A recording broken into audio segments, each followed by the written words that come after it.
Iya. Kita goyang lagi bersama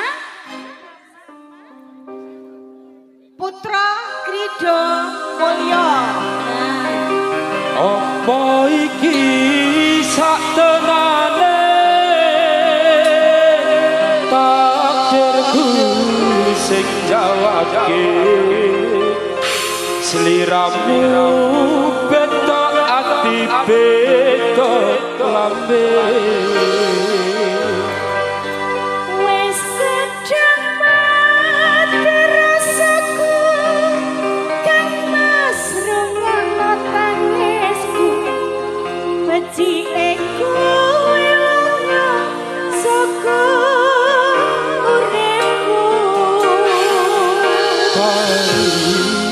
Sangrangga lintang neng angkasa kowe teka ninggal aku marang tresna.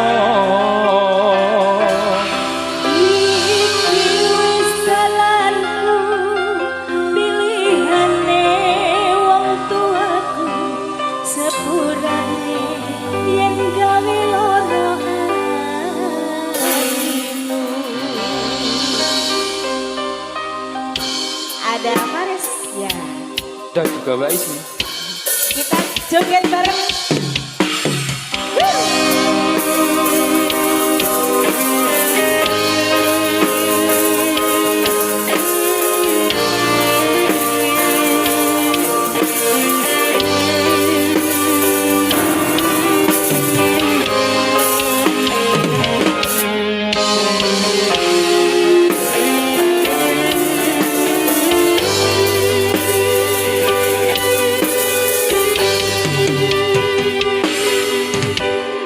Keneng opo sifatmu saiki wis beda, kowe ninggalke aku menting ke wong liya. Opo pancen tresnamu saiki wis beda, kaya lumut neng pinggir segara.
Asik. kasih, Matur Pak Sri, suwun Mbak terima Esmi, kasih, matur kerjasama nuwun. yang sangat luar biasa tentunya kepada kesempatan malam hari ini.